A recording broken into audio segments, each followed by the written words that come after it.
안녕하세요. 네, 이번 시간은 최종 마무리 쪽집게 백설이라는 주제하에 진행을 합니다. 자, 지금껏 우리가 합격을 해서 1년의 과정을 이론 과정, 객관식 반, 실전, 동영 모의고사 등 다양한 형태로 지금 대비를 하고 있습니다. 자, 마지막 단계입니다. 네, 마지막으로 다시 한번 점검을 해야 될 우리 시험에서 출제되신 논점별로 100문제 정도를 추려서 쭉 기억을 되살리는 마지막 단계입니다. 자, 부탁을 드린다면 이제는 더 이상 어떤 내가 모르는 부분을 새로이 알려 하는 단계가 아니라 알고 있는 부분을 현장에서 틀리지 않게끔 그 부분을 다지는 시간으로 남은 시간을 활용들을 하시고, 그리고 우리 시험은 2차 시험은 상대평가지만 1차 시험은 절대평가입니다. 그래서 23회차에서도 제가 수업 시간에 누차 말씀드렸지만은 23회차에서도 민법 총칙과 물권법의 용익물권까지는 일단 우리가 열심히 공부를 했다면은 맞출 수 있는 어떤 수준의 문제가 출제가 되었다. 근데 저당권 파트부터 채권법의 대부분의 문제는 절대평가라는 탈을 쓰고 출제자가 점수 조절용을 위해서 우리가 공부할 수 있는 어떤 범위를 뛰어넘어서 더 깊이 있는 어떤 우리보다 고난도의 전문가 시험에서만 출제될 수 있는 그런 수준의 문제까지 띄워버렸다. 올해도 그와 같은 가능성이 없다고 할 수가 없습니다. 그래서 대부분의 그런 문제가 출제될 수 있는 파트는 채권법 파트, 물권법 일부 파트일 겁니다. 따라서 그 부분은 현장에서 우리가 내가 욕심내는 순간 내가 맞춰야 될 문제를 그 문제 때문에 시간 부족으로 불합격하는 그런 잘못된 결과를 가져올 수 있기 때문에 그 부분을 여러분들이 마지막 단계에서 현장에서 그런 문제를 골라낼 수 있는 능력이 있어야 됩니다. 그래서 내가 평소에 공부를 했고 맞출 수 있는 그런 수준의 문제를 먼저 빨리빨리 해결하고 출제자 입장에서 틀려달라는 그런 문제는 빨리 선택해서 뒤로 미루고 마지막에 시간적 여유가 남았을 때 우리가 해결하는 그런 습관을 가지고, 또 하나의 어떤 채권법에서 정말 그와 같은 고난도의 문제가 떴다면 하나의 기준이 우리가 채권법과 채권법의 대부분의 문제는 일단은 조문 위주로 출제를 하는 것이 바람직합니다. 그렇지만 5개 지문 중 일부는 판례 지문으로 엮일 겁니다. 그럼 일단 조문 지문은 내가 기억을 하셔야 돼요. 그래서 조문 지문에서 답이 없다면은 상대적으로 판례 지문을 선택하는 그와 같은 어떤 문제풀이 방식으로 나중에 내가 해결했을 때 그나마 안정적으로 약간의 더 맞출 가능성이 있다. 예. 자, 그러면 진행을 합니다.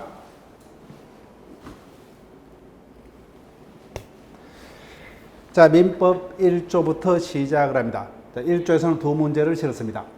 자, 1조에서 출제가 된다면은 일반적으로 간섭법과 사실인 간섭에 관한 논점 위주로 출제가 될 겁니다. 오탈자가 났네요. 사실인 간섭. 먼저 근본적인 차이점이 간섭법은 법이기 때문에 일단 문제와 상관없이 우리가 진행을 해볼게요. 간섭법은 법이기 때문에 원칙 누구나 구속력이 있다고 하죠. 일반적인 구속력이 있다. 즉 법은 누구나 지켜야 하고, 가장 중요한 거 간섭법은 법이기 때문에 원칙 당사자의 주장 불문하고 법원의 직권으로 조사 판단하여야 한다고 하죠. 근데 반면에 사실인 간섭은 법이 아닌 단순한 사실에 불과하므로 원칙적으로 당사자 주장 입증을 해야 하고, 그 다음에 사실인 간섭은 법으로서 효력이 없는 단순한 간행으로서 법률행위 해석에 있어서 당사자 의사가 분명치 않을 때 당사자 의사를 보충해서 두 번째 해석 기준이 됨에 그친다. 그죠? 자, 볼게요. 옳은 것을 모두 고르면 간섭법은 사회 거듭된 간행으로 생성된 사회생활 규범이 사회 구성될 법적 확신까지 취득한 것을 간섭법이란다. 그죠? 근데 아직까지 법적 확신을 취득하지 못한 단계를 사실인 간섭. 그 다음 니어는 우리 시험에도 여러 차례 출제됐던 기본 지문이죠. 간섭법도 법이기 때문에 헌법이야 전체 법질서에 반하면 그 효력이 있을 수 없다. 따라서 종래 간섭법으로 승인되었더라도 그 간섭법의 적용 시점에서 전체 법질서에 부합치 않게 됐다면 효력이 부정이 된다. 그 다음에 이거 사실인 간섭은 법으로서 효력이 없는 단순한 간행으로서 법률 행위에 있어서 그죠? 당사자 의사를 보충해서 해석하는 두 번째 해석 기준이 되더라. 따라서 세 가지 지문 모두 맞습니다. 네, 틀린 거 없죠. 자, 2번 지문으로 갑니다. 민사에 관해서 법률의 규정이 없으면 이때 법률이라면은 국회에서 제정한 형식적 의미의 법률이 아니라 실질적 민법, 성문민법 전체를 말한다고 하죠. 성문민법. 따라서 민사적 내용을 담고 있다면은 규칙에 실려있던 명령에 실려있던 국가 간의 조약 형태로 되어 있던 헌법재판소 결정 형태로 되어 있던 다 일조의 법률에 해당한다. 근데 반면에 제185조의 물권 법정주에서 법률이라면 뭐요? 1조와 달리 말 그대로 국회에서 제정한 형식적 의미의 법률만을 말한다고 하죠. 법률만. 따라서 물권의 종류 내용은 명령, 규칙 등으로는 창설하지 못한다고 하죠. 그 점에서 1조의 법률의 범위와 185조의 법률의 범위는 차이가 납니다. 그래서 1조는 우리가 여러 번 했기 때문에 이 부분은 안 틀립니다. 근데 여기서 법률의 의미를 물을 수가 있습니다. 물권법정주에서 법률이란 말 그대로 국회에서 제정한 형식적 의미의 법률만을 말합니다. 따라서 명령 등으로는 물권을 창설하지 못한다. 자, 한번 볼게요. 1번 옳은 것은 1조의 법률은 국회에서 제정한 형식적 의미의 법률만을 의미하는 것이 아니라 뭐요? 성문민법 전체를 말한다고 하죠. 네, 민사적 내용을 담고 있는 성문민법이라면 1조의 법률에 모두 포함이 된다. 그 다음 2번 민법 1조에 하면은 간섭법은 성문법이 없는 경우에 한해서만 보충적으로 적용됨이 원칙이다. 그죠? 다만 상사에 대해서는 상간섭법이 성문민법에 우선하다. 자, 답은 쉽게 떴습니다. 정답 2번. 그 다음 조리는 법원의 재판활동으로 형성된 판례법을 말한다. 틀렸죠. 그죠? 현행법상 상권분리주의 원칙상 판례는 법이 되지 못한다. 그죠? 상급법원에서의 재판은 신급제도치상 당의 사건에 한해서만 하급심을 기속할 뿐 다른 사건에 대해서는 하급심을 기속하지 못한다. 그죠? 조리는 일반적인 표현으로는 사람의 이성에서 생각되는 기본 사물의 본질, 정의, 형평등 다양한 표현으로 표현된다. 그죠? 그 개념 필요 없어요. 판례법과는 다르다. 그 다음에 법관은 법이 없다는 이유로 재판을 거부하지 못한다. 그죠? 그 성문법도 없고 간섭법도 없을 때는 최종적으로 조리에 의해서. 자, 그 다음 두 번째죠. 간섭법으로 성립하고 있었다 할지라도 뭐요? 적용 시점에서 전체 법 질서와 부합치 않게 되면 그 효력이 부정이 될 수밖에 없다. 그래서 1조는 이와 같은 수준에서 출제가 될 겁니다. 그래서 1조가 출제된다면 법률의 의미 또는 간섭법과 사실인 간섭을 비교하는 논점들이 주로 출제가 될 겁니다. 3번으로 갑니다. 자, 신의적 파트에서는 반드시 출제가 됩니다. 그 신의적 파트에서는 총 3문제를 치렀습니다. 3번 신의처에 관한 설명으로 옳은 것은 자, 신의적 파트에서 가장 많이 출제됐던 논점이 1번이죠. 신의적 권리 남용 금지의 원칙하는 민법 2조는 임의 법규가 아닌 강행 법규에 해당하더라고요. 그래서 강행 법규에 해당하기 때문에 신의적 위반 여부, 권리 남용 금지 원칙의 위반 여부는 당사자 주장 불문하고 법원이 직권으로 판단할 수 있더라고요.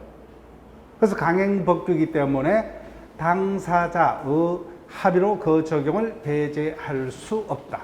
가장 많이 출제됐던 지문입니다. 자, 그 다음에 개별 판례 사건입니다. 여기 보세요. 특정 채무를 보정하는 일반 보정의 경우에 채권자의 권리 행사가 자, 답이 떴다고죠. 지문상에서 채권자의 권리 행사가 신의책에 비춰서 용납할 수 없는 성질의 것인 때에는 신의책에서 뭐요? 보증인의 책임을 제한할 수 있다가 돼야 되겠죠. 예, 지문상에서 답이 주어졌죠. 즉 특정 재물을 보장하는 일반 보적의 경우는 보적이는 뭐요? 약속한 의무를 끝까지 책임지는 게 원칙이죠. 그렇지만 채권자의 권리행사가 신의 책에 비춰서 용납할 수 없을 때는 뭐요? 그때는 신의 책에 비춰서 보적에 대한 책임이 제한될 수 있다. 그다음에 3번 1번 지명과 더불어서 신의책 파트에서 가장 많이 출제가 됐다 그죠? 자, 강행 규정에 위반해서 계약을 체결한 자가 스스로 그 계약의 성립을 부정하는 것. 자, 이 표현이 우리가 일반적으로 알고 있는 표현은 어떻게 합니까? 무효를 주장하는 것. 이렇게 기억했다 그죠? 강행법규 위반 행위는 뭐요? 당연히 법에 반해서 무효죠. 근데 무효는 누구나 주장할 수 있다 그죠? 따라서 자신의 강행법규 위반 임무를 이유로 그 행위의 법적 효력을 부정하는 것은 신의책에 반한다 반하지 않는다? 반하지 않는다 그죠? 즉 무효나 누구나 주장할 수 있기 때문에. 자, 그 다음 4번 권리남용 금지 원칙에 관한 개별 판례입니다. 종전 토지 소유자가 자신의 권리를 행사치 아니했다는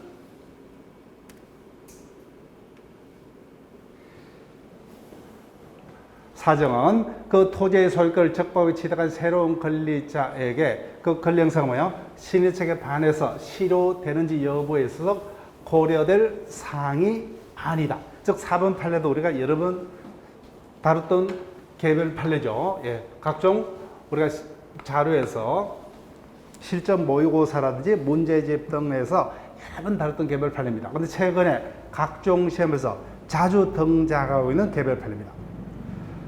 즉 실효 원칙은 신의책으로부터 파생되는 원칙이다 그죠? 그렇기 때문에 실효 원칙은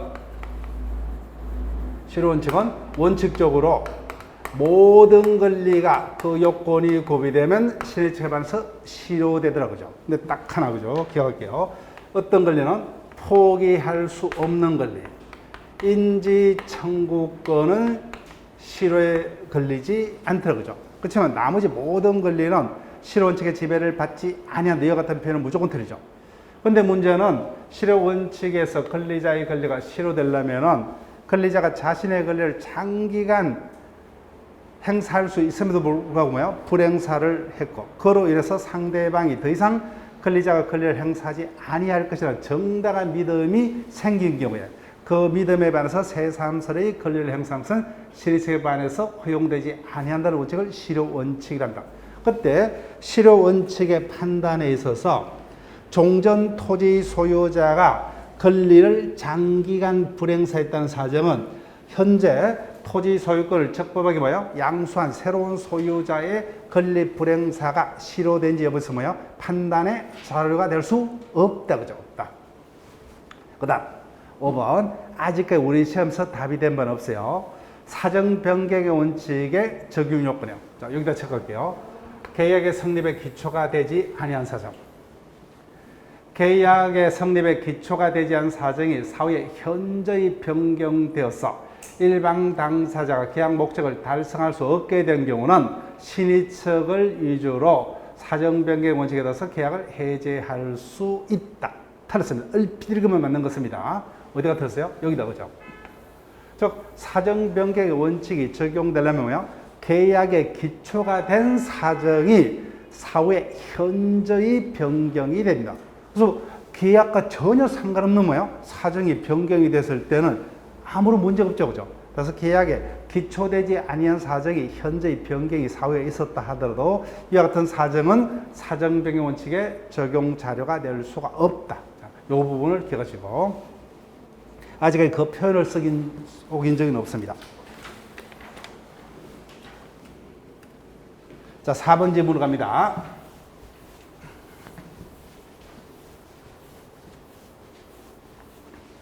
신의책에 관한 설명으로 옳은 것을 모두 고르면 자, 기억 체크할게요. 키포인트 요거다 그죠? 판례는 사정 변경의 원칙의 적용과 관련해서 아직까지 뭐요? 실제 사건에서 해제권은 한 번도 인정한 적이 없다 그죠? 해제권은 실제 우리 사회에서 일어나는 사건에서 사정 변경을 이유로 해제권 행사를 인정한 적이 한 번도 없습니다. 그렇지만 해지권은 인정을 하고 있다. 그죠?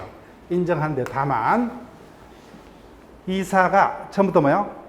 변제기와 채무액이 확정되어 있는 확정 채무를 보정한 경우는 사임했다는 이유로 그 보정계약을 해지할 수 없다. 그죠? 따라서 어떤 것만 해지할 수 있어요? 계속적 거래 관계로 인한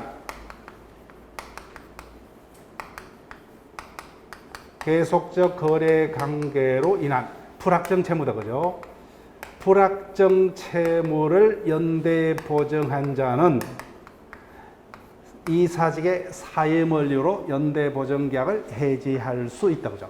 그렇지만 확정 채무를 연대 보정한 경우는 이사 사임이라는 이유로 그 보정 계약을 해지할 수 없다. 항상 같이 다니셔야 되고. 자, 그다음 니은 지문. 우리 시험에도 채거래, 각종 시험에 자주 등장한 지문이죠. 원칙적으로 뭐요? 채권자가 10년 동안 채권을 계속해서 불행사하면은 채권이 시효소멸된다. 그죠? 그럼 당연히 채무자는 시효소멸을 주장할 수가 있다. 그렇지만 예외적으로 채무자가 시효소멸을 주장 시 권리남용으로서 허용되지 않는다. 그죠? 그 사안이죠. 시효 완성 전에 채무자가 채권자로 하여금 뭐요? 시효 중단을 현저히 곤란케 하여 채권자가 아무런 조치를 취할 수 없었던 경우, 그때 채무자가 시효 완성을 주장하는 것은 신의책에 봐서 허용되지 않는다. 그죠? 따라서 이런 경우에는 채무자의 소멸시효 완성의 주장도 권리남용에 해당해서 허용되지 않는다. 그죠? 자, 그럼 보통 이 지문을 어떻게 속였습니까?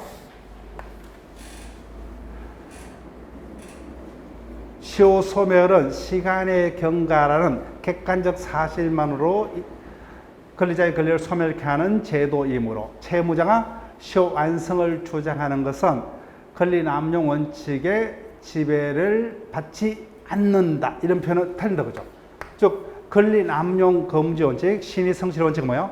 모든 법의 일반 원칙이죠. 따라서 어떠한 행위는 그죠? 권리남용 원칙의 지배를 받지 않는다. 신의식 원칙의 지배를 받지 아니한다. 이와 같은 표현을 텐다. 그죠? 따라서 원칙적으로 채무자도 시효완성을 주장할 수 있지만 이와 같은 경우에 채무자의 시효완성의 주장은 권리남용으로서 허용될 수 없다. 그죠? 기억을 하시고. 그 다음 가장 많이 듣던 거죠. 무효채권 심리죠. 무효는 누구나 주장할 수 있으므로 무효 주장은 원칙적으로 뭐요? 신의식에 반하지 아니한다가 되죠. 틀다. 그죠? 예. 따라서 무효의 이유는 강행법 위반임을 이유도 있고 뭐예요? 여러 가지 이유가 있죠. 하여튼 무효는 누구나 주장할 수 있으므로 뭐예요? 무효 주장은 원칙 신의식에 반하지 않는다. 그죠? 그래서 이제는 앞부분은 볼 필요도 없다. 그죠? 무효는 누구나 주장할 수 있기 때문에 무효 주장 행위는 원칙 신의식에 반하지 아니한다. 그죠? 따라서 조합은 여러분들 하시고. 자, 신의책 민법 2조 파트의 마지막 지문으로 갑니다. 권리남용에 관한 설명으로 옳지 아니한 것은 1번 확정 판결에 따른 강제집행도 특별한 뭐요? 예외적 사정이 있으면 권리남용이 될 수 있다. 따라서 이런 표현은 맞다. 그죠? 왜요? 권리남용 금지 원칙, 신의성실 원칙은 뭐요? 모든 법에 적용되는 원칙이기 때문에 요 파트 적을게요. 특별한 사정이 있으면. 다른 말은 뭐예요? 예외적이다. 그죠? 예외적. 즉 신의척과 권리남용 원칙은 뭐예요? 예외적으로 적용되는 원칙이죠. 즉 당사전에 계약했다면 계약은 지켜야 됩니다. 근데 계약 준수의 원칙 예외로서 뭐예요? 사정변경의 원칙 등이 인정된다. 그죠?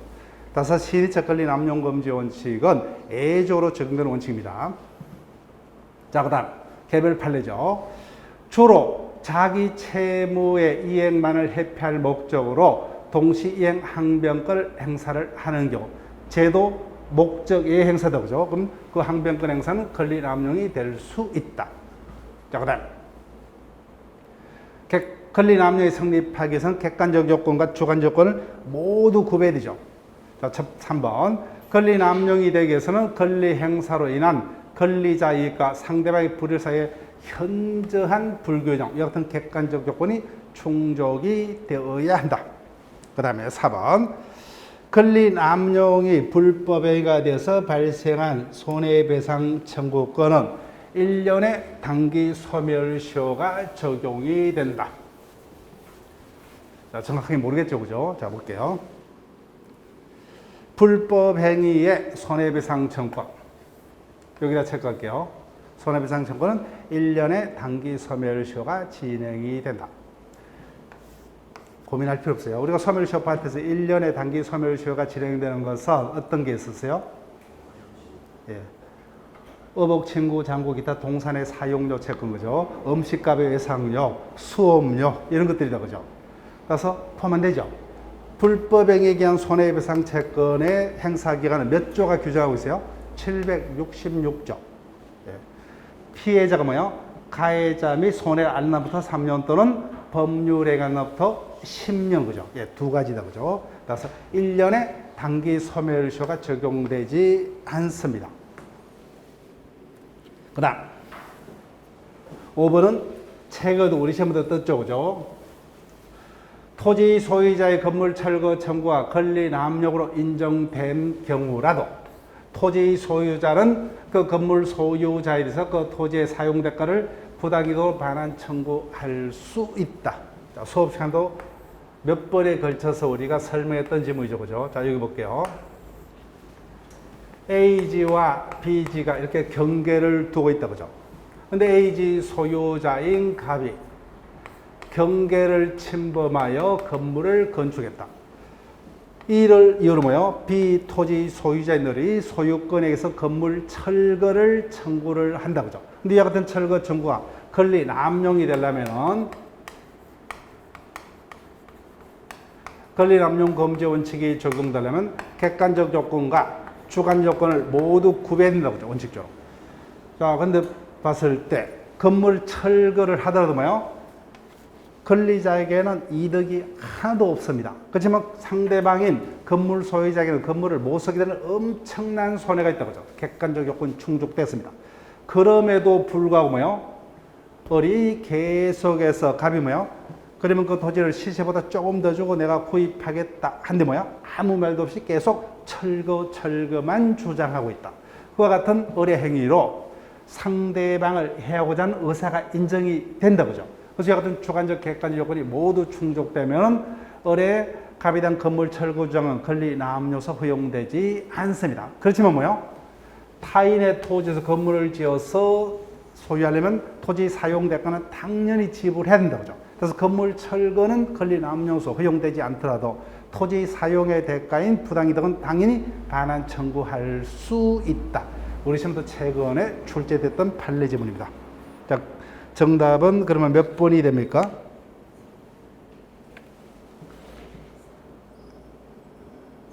4번이죠, 그죠? 예, 4번.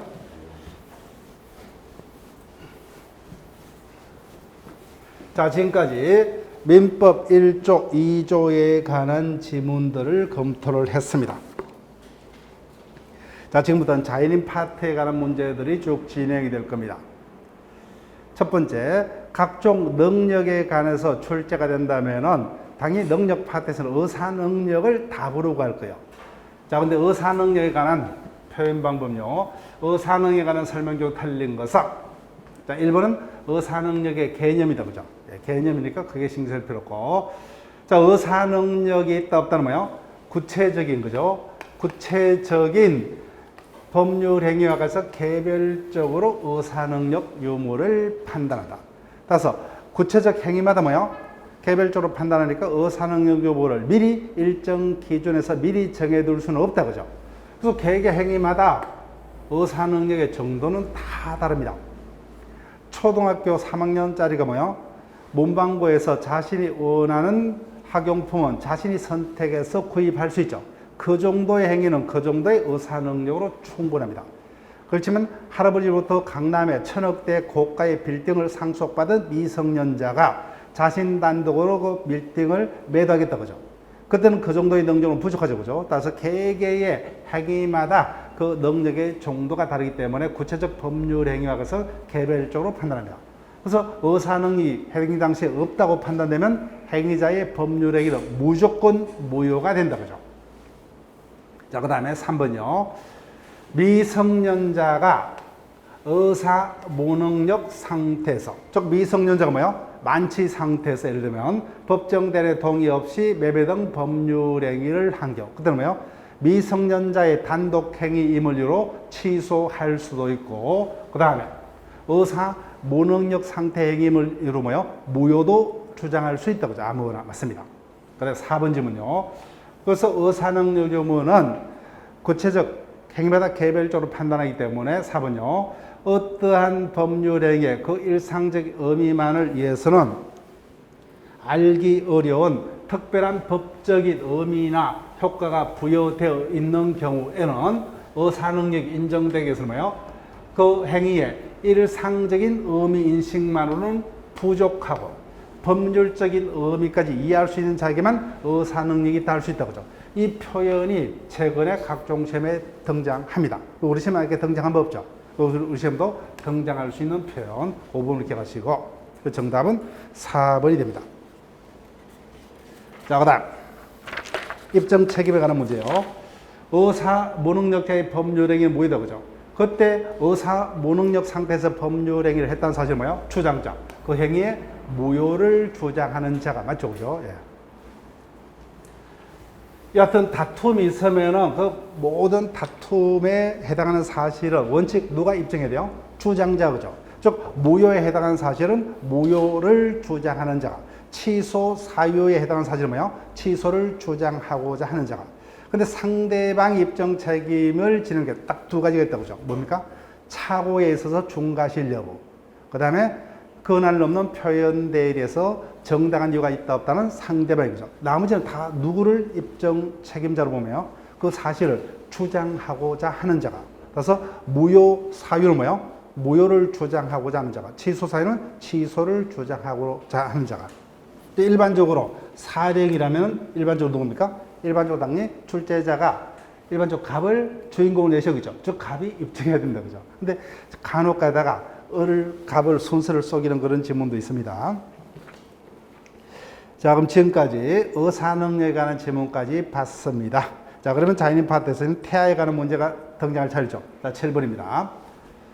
부부 사이인 각각 그의 아이 병을 임신하고 있는 어른. 그러면 항상 태아가 등장하면 태아가 주인공입니다. 그래서 태아를 항상 체크를 하시고, 그럼 답도 태아에게 있겠죠.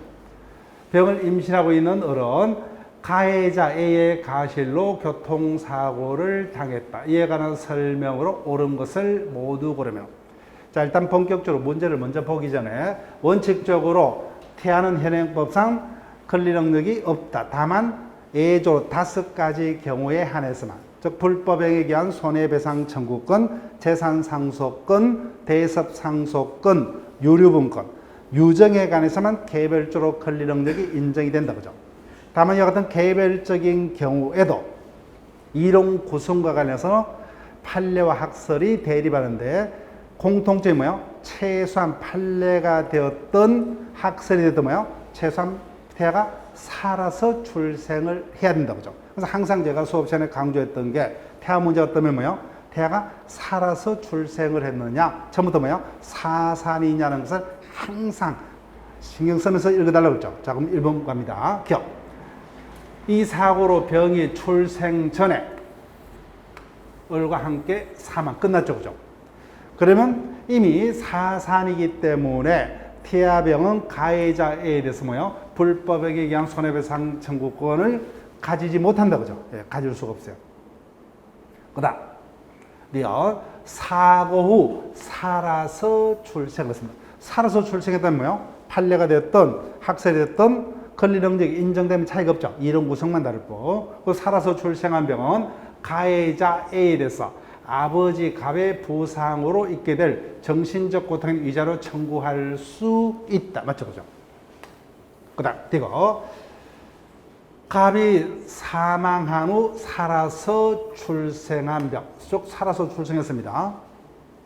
그때 살아서 출생한 병은 아버지 갑의 A에 대한 불법에 의한 손해배상 청구를 상속받지 못한다가 아니라 태아는 상속권이죠. 예, 상속받는다, 그죠? 예. 그래서 옳은 것은 니은, 그죠? 예. 그래서 항상 태아 문제가 뜨면은 태아가 살아서 출생을 했느냐, 처음부터 사산이냐, 그래서 항상 먼저 생각하시면서 지문을 읽어야 됩니다. 자, 8번 문제로 갑니다. 미성년자에 관한 설명 중 옳은 것은 제한 능력자 파트에서 이론적인 문제가 뜬다면은 미성년자에 관한 문제를 띄울 겁니다. 자, 그럼 미성년자는 뭐예요? 원칙. 단독으로 매매 등의 재산상의 법률에 할 능력이 없다, 그죠? 법정대리인의 동의를 받아야 됩니다. 동의 없이 한 행위는 미성년자 본인 또는 법정대리인이 취소할 수 있다. 그런데 예외적으로 의사능력이 있다면 뭐요? 미성년자도 단독으로 스스로 행위를 할 수 있는 경우가 9가지가 있죠.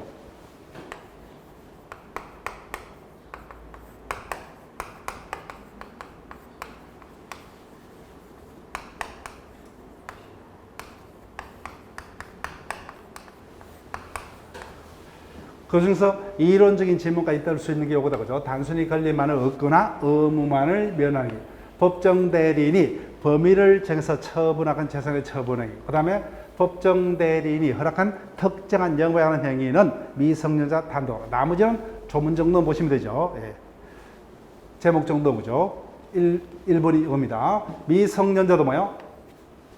타인의 대리로서 대리행위는 유효하게 할 수 있다. 즉 대리는 행위능력자임을 요하지 않는다, 그죠? 그래서 본인은 대리인의 행위를 제한능력자의 행위란 이유로 취소하지 못한다. 그 다음 2번이 요거죠. 영업에 관한 행위다, 그죠? 법정 대리인이 미성년자에게 영업을 허락을 했다, 그죠? 허락을 한 후 그 허락을 취소한 경우에 영업을 허락했다 할지라도 법정대리는 언제든지 영업을 허락을 취소할 수 있죠.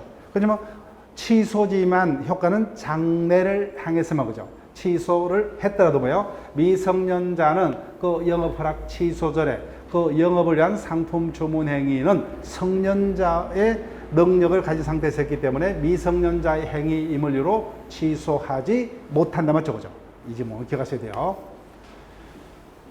법정대리인이 종류를 정해서 허락한 영업에 대해서는 미성년자일지라도 성년자와 동일한 능력이 인정이 된다, 그죠? 따라서 그 범위 내에서는 법정대리인의 대리권도 소멸합니다. 다만 법정대리인은 언제든지 영업 허락을 취소할 수 있다. 단어는 취소지만 뭐요?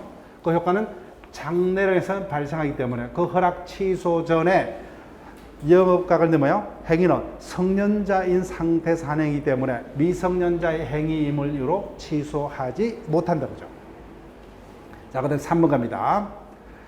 미성년자가 매매 등의 재산 행위를 하려면 법정대리의 동의를 얻어야 됩니다. 동의 없이 법률 행위를 한 경우에 법정대리인의 취소권이 기간 경과로 소멸하지 않는 한 미성년자는 성년이 되기 전까지만 취소할 수 있고 성년이 되면 취소하지 못한다. 틀렸죠, 그죠? 146조입니다. 취소권의 존속기간. 취소권은 뭐예요? 추인할 수 있는 날로부터 3년 내에, 법률행위를 한 날부터 10년 내까지만, 그죠? 취소권은 형성권이기 때문에 그 행사기간은 제척기간. 따라서 법원이 그 도가 여부는 직권으로 조사 판단입니다. 자, 왜 들으세요? 성년이 된 후에도 몇 년까지는 취소할 수 있다? 3년이 경과하기까지 취소할 수 있죠. 네, 들었습니다. 그 다음 4번 질문으로 갑니다. 갑이 을과 계약을 체결할 당시에 을이 미성년자임을 알고 계약을 했다. 알았다, 그죠? 악의자죠. 그때는 철회권을 행사를 할 수 없다. 철회는 선의자만 철회할 수 있다, 그죠? 최고권과 거절권은 누구나 악의자도 행사를 할 수 있다. 그 다음 5번 갑니다. 미성년자가 법정대리에 동의 없이 법률행위를 한 경우에 특약으로 미성년을 이유로 취소치 않기로 한 경우는 미성년을 이유로 그 법률행위를 취소할 수 없다. 들었습니다. 행위능력에 관한 민법 규정은 임의법규다, 강행법규다? 강행법규. 강행법규이기 때문에 이에 반한 합의는 무효입니다. 자, 9번 문제로 갑니다. 93년 3월 30일에 출생한 갑은. 자, 그러면 언제가 성년기요? 19를 더하면은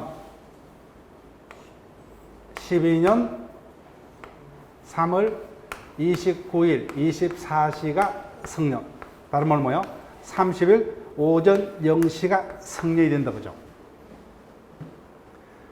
자, 그 다음 2011년 3월 30일에 법정 대리 동의 없이, 이 당시는 아직까지 미성년 상태다, 그죠? 법정 대리 동의 없이 자신 소유의 부동산을 을에게 매도하는 계약을 체결했습니다.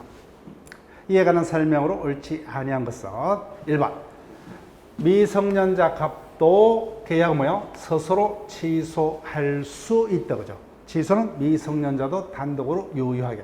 그 다음 2번 갑이 미성년임을 이유로 을과의 매매 계약이 취소되면 그 계약은 뭐예요? 처음부터, 맞죠? 그죠? 소급해서 무효로 된다.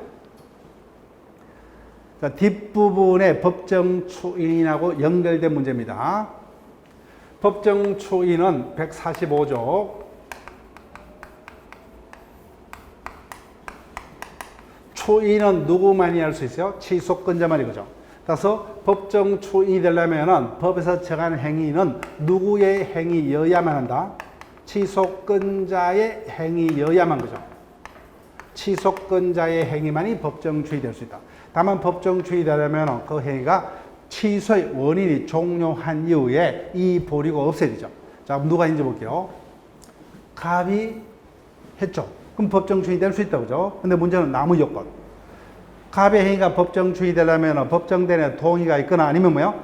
성년자가 된 이유죠. 근데 아직까지 성년자가 되었다, 못 되었다? 못 되었죠, 그죠?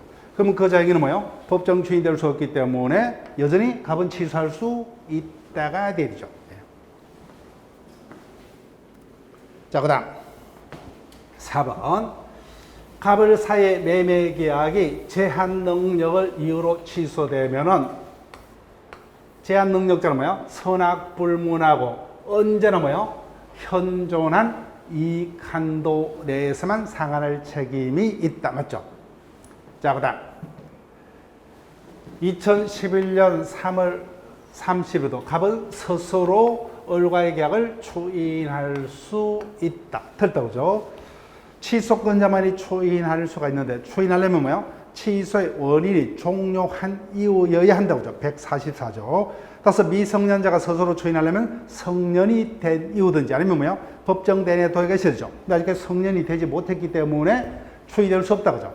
그렇지만 법정 대리는 언제든지 추인할 수가 있다, 그죠? 자, 10번 질문으로 갑니다. 자, 9번 질문도 그렇고 뭐요? 10번 질문도 그렇고 종합적인 형태입니다. 뒷부분에 법정 추인에 관한 문제까지 포함이 되어 있는 문제입니다. 성년자인 피한정 후견인 갑이 왜 굳이 성년자이라는 문구를 명확하게 제시했겠어요? 이 자기는 법정 대리인이 친권자는 있을 수 없다는 것을 논란의 여지를 불식하기 위해서, 그죠? 피한정 후견인 갑입니다. 그런데 이 자는 지문에서 뭐예요? 성년자이기 때문에 이 자의 법정 대리인은 을은 뭐예요? 친권자는 될 수 없고 후견인만이다, 그죠? 후견인. 법정 대리인 을의 동의 없이 매수인병과 계약을 체결한 경우에 관한 설명 중 틀린 것은 1번 피한정 후견인 갑이 능력자가 된 이후에 매매대금 채권을 제3자에게 양도한 경우, 자, 갑이 능력자가 된 후 벽에서 가진 채권을 양도했습니다. 체크할게요. 법정 추인의 문제다, 그죠? 법정 추인이 되려면은 법에서 인정한 행위가 누구의 행위여야 합니까? 취소권자의 행위여야 된다, 그죠? 취소권자의 행위만이 법정 추인이다. 그럼 그림에서 누가 취소권자예요? 갑과 법정 대리죠. 그 갑이 이와 같은 행위를 했기 때문에 법정 추인이 될 수가 있죠, 그죠? 근데 그 요건이 취소의 원인이 종료한 이후에 이 보류가 없어지죠. 보니까 뭐예요? 갑이 능력자가 된 이후에 지문상 이 보류 없죠, 그죠? 이 보류 없이 병에 대해서 가진 채권을 제3자 양도, 법정 추인. 따라서 법정 추인이기 때문에 갑은 이전 더 이상 병가의 계약을 취소하지 못한다. 자, 그 다음 2번요. 주의하셔야 됩니다. 15조 사망입니다. 누가 누구에게요? 상대방 병이 법정 대리인 을에 대하여 1개월 이상의 기간을 정하여 초인 여부 확답을 최고하고 있다, 그죠? 근데 을은 누굽니까? 후계이죠. 단독으로 초인 여부를 결정할 수 있다, 없다? 없죠. 이자가 결정하려면 누구의 동의요? 감독인의 동의 절차를 밟아야 된다, 그죠? 이와 같은 특수 절차를 요하는 경우에 그 기간 내와 같은 절차를 밟은 확답을 바라지 않으면 뭐요? 취소한 것을 본다, 그죠? 그래서 우리 그 기간 내와 같은 확답을 바라지 않은 경우 뭐요? 그 매매 계약은 취소한 것으로 본다. 취소한 것으로 간주가 되기 때문에 풀이하면 뭐요? 당행위는 소급해서 무효가 된다, 맞죠, 그죠? 이 점 기억하셔야 돼요. 그래서 항상 제가 수업 시간에 법정 대리인이 친권자냐 후견이냐를 강조했다, 그죠? 그러니까 상대방이 최고에 대해서 을이 친권자라면 뭐야? 확답을 바라지 않으면 초인한 것으로 본다, 그죠? 근데 이자가 후견이라면 뭐야? 취소한 것으로 본다, 그죠? 그 다음 3번 갑이 병으로부터입니다. 자, 체크할게요. 병으로부터 소유권 이전 등기 절차를 이행하라는 최고를 받았습니다. 이거 줄이면 뭐야? 이행의 청구죠. 이행의 청구가 법정 추인이 되려면은 이행의 청구를 누구에게 해야 됩니까? 취소권자가 상대방의 이행을 청구해야 되죠. 근데 3번 지문을 보니까 누가요? 상대방 병이 갑에 대해서 이행을 청구하고 있다, 그죠? 이와 같은 행위는 법정 추인이 될 수 있다? 없다. 그럼 뒷부분은 성립할 수 없는 지문이야. 성립할 수 없는 지문이야. 즉, 법정 추인이 되려면 뭐요? 누가 누구에게 법이 정하는 행위를 해야 돼요? 취소권자 측에서 상대방에 대해서 행위를 해야 된다. 근데 3번 지문의 경우 뭐요? 상대방 병이 갑에 대해서 계약 내용들을 뭐요? 이행을 청구를 하고 있다, 그죠? 근데 이와 같은 상대방의 청구는 법정 추인이 될 수 없기 때문에 뒷부분의 문장은 있을 수 없어요, 그죠? 법정 추인이 안 되기 때문에 여전히 제한 능력자 측에서는 취소할 수 있다. 4번 17조 문제입니다. 피한정 후견인 갑이 상대방 병에 대해서 뭐요? 사수를 써서 자신을 능력자로 속였다, 그죠? 그때는 그 행위는 취소하지 못한다. 자, 근데 3번 지문과 비교해서 5번 보세요. 누굽니까? 법정 대리인 을이 병에 대해서. 법정 대리인 을은 취소권자 맞죠? 취소권자가 상대방에서 매매 대금을 지급을 청구한다, 그죠? 이행을 청구하고 있죠. 즉, 이행의 청구를 취소권자 측에서 이행을 청구한다, 그죠? 이 보류 없이. 그럼 법정 추인이 되죠. 법정 추인이기 때문에 이제는 그 행위는 취소할 수 없다, 그죠? 따라서 상당히 난이도가 있는 지문입니다. 만약 이와 같은 지문이 현장에서 우리 시험 뜬다면은 엄청나게 힘든 지문일 거예요. 근데 우리는 분석했기 때문에 이 부분을 시험 장소에서 풀 수가 있습니다. 만약 이와 같은 수준의 문제가 뜬다면 출제자 입장에서는 틀려달라는 주문에 해당할 겁니다. 근데 아직까지는 본격적으로 우리 시험에서 제한 능력자 제도와 관련해서 뭐요? 사령 문제에서 뒷부분에 법정 추인까지 연결해서 묻는 지문이 아직까지는 본격적으로 출제가 되지 않고 있습니다. 근데 남의 시험에서 이와 같은 시험 문제들이 본격적으로 출제가 되고 있고 우리 시험도 당연히 이 정도의 어떤 지문은 출제가 될 수가 있습니다. 한번 연습을 하시고 자, 한 문제 11번까지 보고 쉬었다 할게요. 후견에 관한 모든 내용들을 묶어뒀습니다. 자, 후견 제도는 우리 민법 총칙상 세 가지 제도가 있죠. 성년 후견 제도, 한정 후견 제도, 특정 후견 제도 세 가지가 있다, 그죠? 자, 볼게요. 후견에 관한 설명을 옳은 것을 모두 고르면은, 가정법원은 일정한 자의 청구에서 따라서 특권에 의한 후견 심판은 있을 수 없다. 그죠?